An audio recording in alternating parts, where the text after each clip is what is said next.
Paris, a city that captivates with its aesthetics.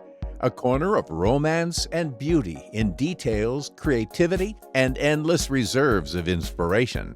Here you can see both famous objects of the world cultural heritage and secret non-touristy places that are just as astonishing.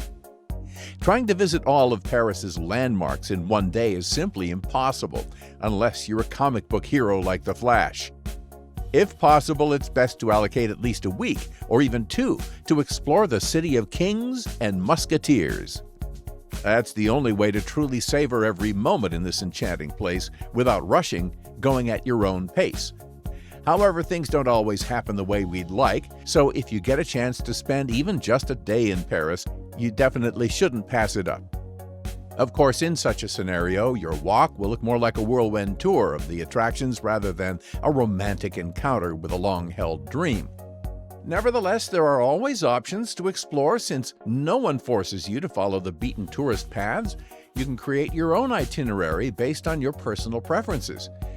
Basically, if you don't go up the Eiffel Tower, although it's possible to do so, and don't spend too much time in the museum, a comprehensive tour of the city is entirely doable.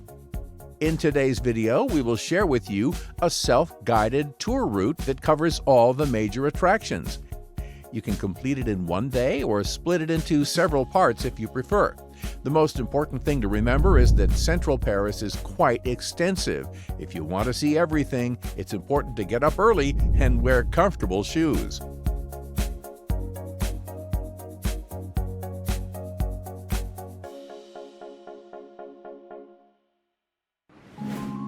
Paris has 3 airports, 2 of which receive regular flights. Getting to the city is most convenient from the main airport, Charles de Gaulle. The RER train journey takes only 40 to 50 minutes and costs around €10. Many budget airlines arrive at Beauvais Airport, but it takes at least 1.5 hours to reach the city from here, and a bus ticket costs €15. Orly Airport mainly serves domestic flights and has connections to some European countries. The ideal time to visit Paris is late spring and early fall. Of course, the French capital is beautiful at any time of year, but keep in mind that it can be quite damp in winter due to high humidity. Thus, if you're planning on taking a stroll along the Seine quayside, you're going to need some warm clothes. In the height of July, it can get hot and stuffy. The shoulder seasons are characterized by a high amount of rainfall, so it would be a good idea to have an umbrella if you're traveling in spring or fall. To feel comfortable in Paris, we recommend arming yourself with a few simple phrases in French. How do I get to? How much does it cost? Where is something located? The French are known for their impeccable manners, but as much as they appreciate tourists who speak or at least attempt to speak French, they can be indifferent if you address them in English. Parisians might simply pretend not to understand you. Our route begins at Trocadero Square, the perfect vantage point to behold the iconic symbol of Paris, the Eiffel Tower. The easiest way to reach the square is by metro. The station of the same name is located at the intersection of lines 6 and 9. The square's main adornment is the majestic Chaulieu Palace, built in place of the Trocadero Palace. Today, the palace houses several museums: Museum of Mankind, Maritime Museum, and French Monuments Museum, as well as a theater. If you're not a fan of museums, head straight to the delightful gardens at the foot of the square. These gardens are also named Trocadero. Taking a leisurely stroll in this shaded park amidst trees, sculptures, numerous streams, and fountains is truly a pleasure.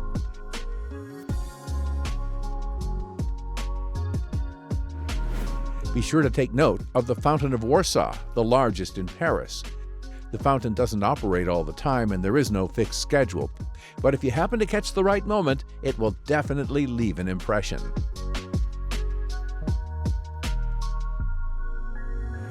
Let's not waste any more time, there's still plenty to explore. Once you reach the Seine River Promenade, cross the river via the Jena Bridge to arrive at the opposite bank, right by Paris's most recognizable symbol, the Eiffel Tower. The Eiffel Tower is considered the most visited landmark in the world. Over 6 million travelers ascend it every year, making it an essential stop on your Paris in one day tour. You can reach the top via elevator or a combination of elevator and stairs, a slightly cheaper option. There's usually a long line of eager visitors at the bottom, so you might get stuck here for several hours. If you want to cover the essentials of Paris within a limited time, it's better to purchase Eiffel Tower tickets in advance. You can do it online.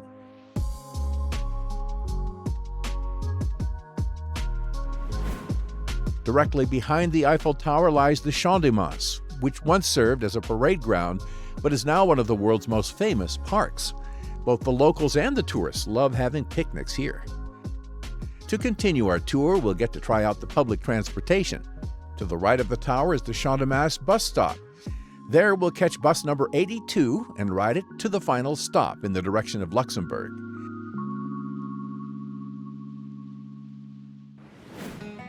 Exiting at the Luxembourg stop, we'll find ourselves on Boulevard Saint-Mich in the city's scholarly district, the Latin Quarter. This area is home to the best educational institutions in Paris, and the streets here are always bustling with life, exuding a lively student atmosphere. Moreover, this is where you can discover the narrowest street in Paris and a square with the best view of the Notre-Dame Cathedral.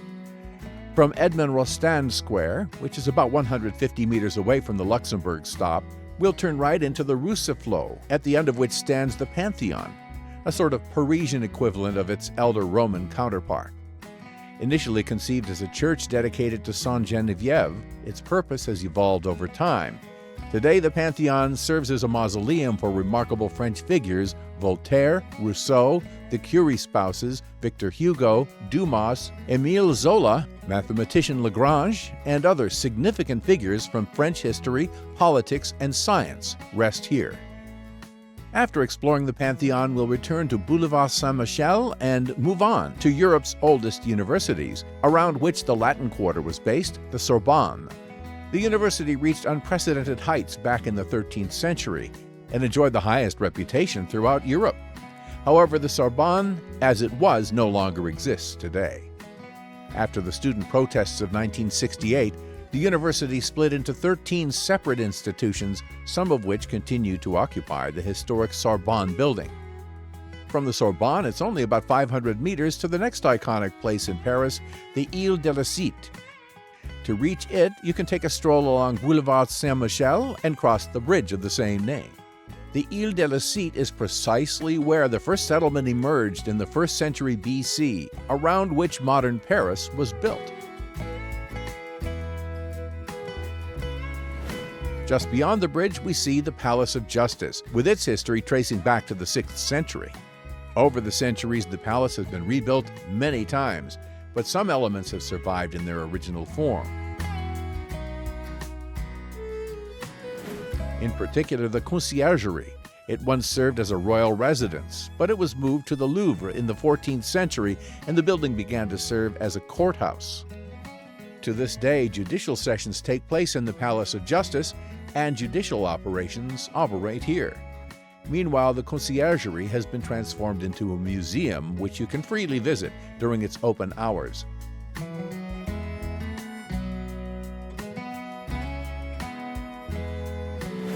Another iconic structure on the Île de la Cité is the Sainte-Chapelle.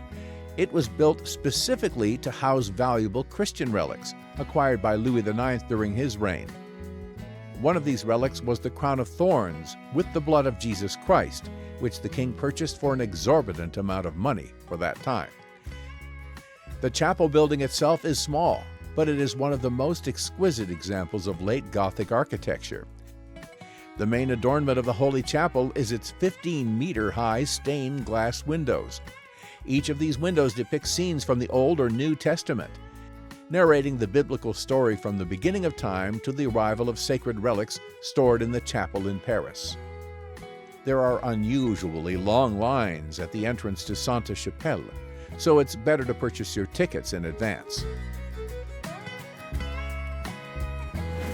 Just 150 to 200 meters from the Sainte-Chapelle is the main attraction of the Île de la Cité, the legendary Notre-Dame de Paris, one of the most recognizable cathedrals in the world. Construction of this grand cathedral began in 1163, and several generations of architects contributed to its completion, a process that lasted almost 200 years. It's believed that the site of Notre-Dame was once occupied by the first Christian basilica in Paris. Over the centuries, the cathedral witnessed numerous events. The most significant milestones of history occurred within its walls. If your legs are up for climbing the steep staircase of 387 steps, you can ascend to the observation platform in the southern tower of Notre-Dame. It is open daily and remains accessible until late in the evening in the summer months. The ticket cost is €10. Entrance to the cathedral itself is free. However, due to its immense popularity, you may have to wait in a long queue.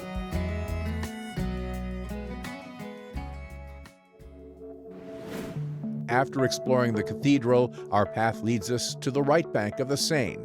By crossing the Pont d'École bridge, we arrive directly at the Hôtel de Ville, the City Hall building, which has stood in this place since the 14th century.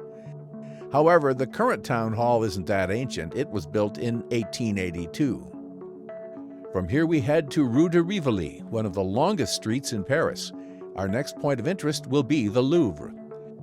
A visit to Paris is incomplete without seeing the most famous museum on the planet, the Louvre. This treasury of world art houses hundreds of thousands of masterpieces that are truly priceless. Getting in here spontaneously can be quite challenging, as the place is extremely popular among the visitors of the city. Within the scope of this tour, we recommend limiting yourself to an external exploration. If you're in Paris for more than a day, you can return to explore the exhibits, allocating at least half a full day for it. Since there are long lines at the entrance, where you could spend several hours, you'll save yourself a lot of time and nerves by purchasing tickets online in advance. Right behind the Louvre is the Tuileries Garden.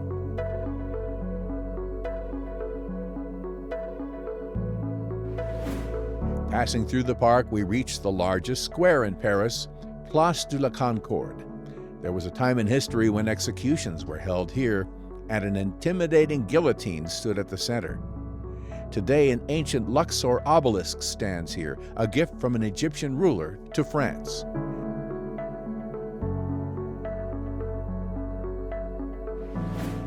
Immediately after the square, the Champs-Élysées begin. Boutiques of the most prestigious brands and offices of major companies are located on Paris's main street. The Champs-Élysées is about 2 kilometers long, but it's worth the walk.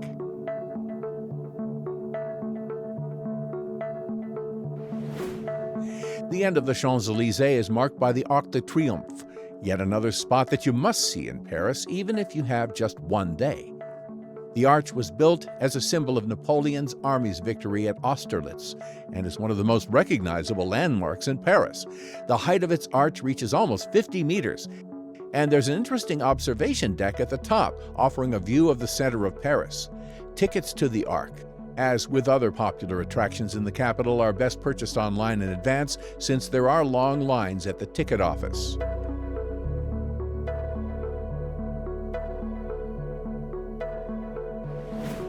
Another location that's worth seeing in Paris on your own that we haven't mentioned so far is the Bohemian area of the city, Montmartre.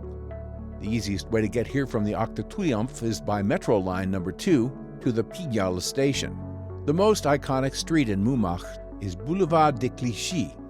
This is where the greatest artists of their time lived and worked: Van Gogh, Degas, Picasso, and others.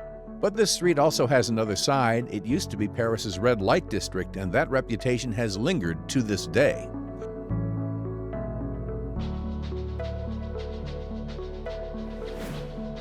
Winding through the streets and staircases, we make our way to the snow-white Sacré-Cœur Basilica.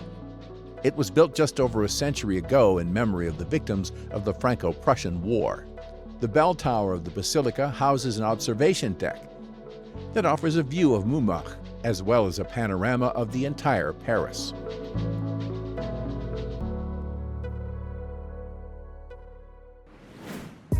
Strolling through the Montmartre, you can conclude your day filled with impressions at the nearby Moulin Rouge Cabaret.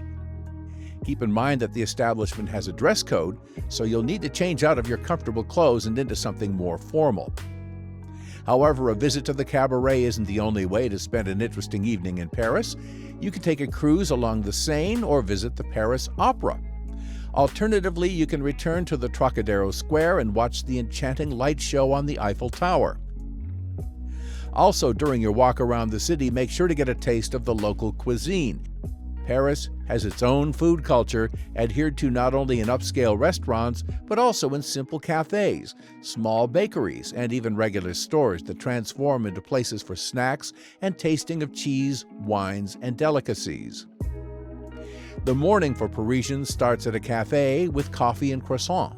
After trying the local pastries, you'll definitely want more, then just step over to one of the bakeries and choose whatever you like.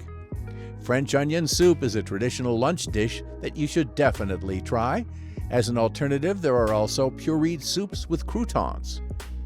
Snails prepared in various ways are considered one of the main signature dishes in Paris. Foie gras, a famous delicacy, can pleasantly surprise you, even if you've never tried it before. Chateaubriand, beefsteak, beef bourguignon, coq au vin. This is far from a complete list of dishes that you'll have the opportunity to try in Paris. And of course, the cheeses. They are treated with particular reverence here. Paris even has a category of stores called the cheese boutiques, where you can buy traditional cheeses as well as various variations prepared according to farmers' recipes. Paris is renowned for its exquisite taste and sophistication, offering endless opportunities for fashion enthusiasts. From Louis Vuitton, Cartier, Gucci, Fendi, and other famous brands on the Champs-Élysées to designer items in Galeries Lafayette, from European mass market to handmade products in small shops in Moulins. The La Vallée Village outlet is also popular. It is one of the largest brand outlets where you can buy items from well-known brands at significant discounts. Be sure to visit one of Paris's flea markets. Even if you don't intend to buy anything, it is still worth it. Even Pablo Picasso chose this place for his inspiration walks. Of course, perfumes deserve your attention as well. By buying them in major stores, you can avoid counterfeit products. By the way, even a familiar fragrance purchased here might be much longer lasting. If you choose to purchase wine as a souvenir from Paris, you won't go wrong. French wine is considered very good, and connoisseurs say that even inexpensive French wine will be much better than similarly priced wine from other countries. Look at options starting at 8 to 10 euros per bottle. Be sure to get some cheese to go with the wine. This will also give you a reason to embark on a gourmet tour of Paris's cheese boutiques. That's all for today. Like the video, subscribe to our channel, and see you soon.